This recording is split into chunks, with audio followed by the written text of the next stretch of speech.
Minnesota Fighting Vikings maneuvered in the first round and found their new talisman on the edge, number 17 overall, Diamond Dallas Turner. And of course, in a normal draft that didn't have 6 freaking quarterbacks in the top 12 picks, Turner probably would have been a top 10 pick. And for my money, given his ceiling at only 21 years young, I do think that he will be the best edge rusher of this class.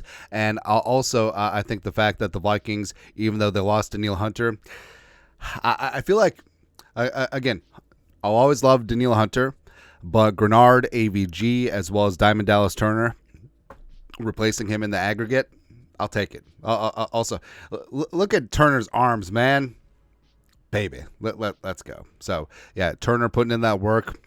Really excited to see his first training camp and preseason, and of course his rookie debut, where I think that he should be shoo-in for Defensive Rookie of the Year. Long story longer, Chad Reuter over at NFL.com. So, Chad, draft expert, respect his takes. I feel like he's a little off this year, but he gets things right this time around. 2024 NFL All-Rookie Team, projecting 14 instant impact newcomers on defense and special teams. And, of course, Diamond Dallas Turner is going to be making the list. Ooh, we got ads. Ooh, Caesars. Nah. But Jared Verse, Braden Fisk, Florida State teammates reuniting with the Rams. Byron Murphy II, who I wouldn't mind if the Vikings would have found a way to get Byron Murphy. Byron Murphy II, Byron Murphy Jr. would have had jokes for days as opposed to JJ and JJ, but no.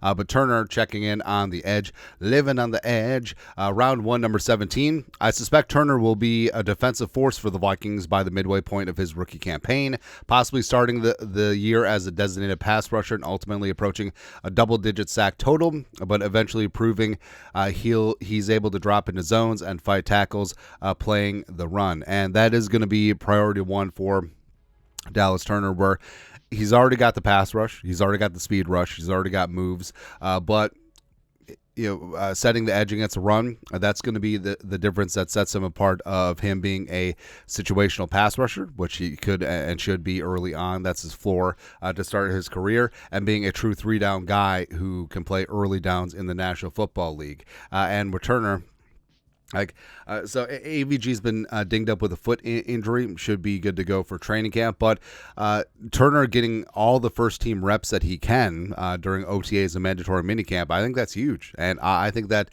Turner is going to find his way onto the field because the Vikings need to create a pass rush with 4, and the Vikings were very inefficient last year. That's why they led the league in blitzing. And Turner, I think, is going to be a major part of the reformation of the Vikings being able to bring some heat without having to send extra men. And it's interesting where Chad was talking about that he'll be approaching double-digit sack totals. We're looking at defensive Rookie of the Year, recent winners playing on the edge.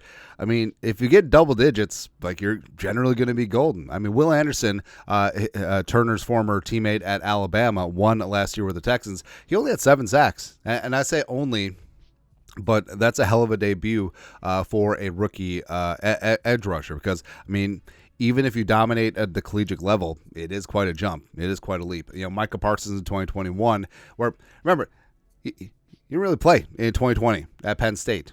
Just came in and all of a sudden was just this force. Also, Parsons came in as off-ball linebacker, and then Dallas is just like, just go get the quarterback. He had 13 in 2021. Chase Young had promise, bro. 7.5. Nick Bosa, 9 in 2019, and then his brother Joey Bosa with the Chargers, 10.5. So, Diamond Dallas Turner is able to rip off a double-digit sacks. He should be ready to rock and roll and good to go in terms of the Defensive Rookie of the Year, and I think that he certainly will have that, where not only will he be a situational pass rusher, I think that he's going to get some legitimate run as a true 3-down player on the Vikings defense, because like we talked about, AVG does have some off-ball flexibility. He's really more of a hybrid type linebacker player, and his versatility is going to be great for the Vikings. But Turner and Grenard consistently on the edge, Gonna love to see him, man. Of course, Grenard's experience last year with Will Anderson, opposite of him, getting 12.5 sacks to Anderson's 7. I mean, he's already talked about the mentorship that he had for Anderson last year is going to carry over to Dallas Turner. So back-to-back years, Grenard's going to be helping ushering Alabama rookies to potentially Defensive Rookie of the Year. So I'm super hyped up and super fired up about Diamond Dallas Turner. I think that he truly is going to be a very quick superstar in the league, and I do think that Kwesi completely crushed this first round, because not only did you get a guy who has a top 10 talent in Dallas Turner at 17, but they gave up future picks. Don't care at all. But you have your future franchise quarterback in J.J. McCarthy, so it's good to go either way. But your thoughts are thoughts. DDT named to the NFL.com preseason all-rookie team. Let us know your thoughts on our thoughts in the comment section below. Subscribe for daily Vikings takes. Want to support the work? Put a little something in the Venmo. But till next time, Skol, production value.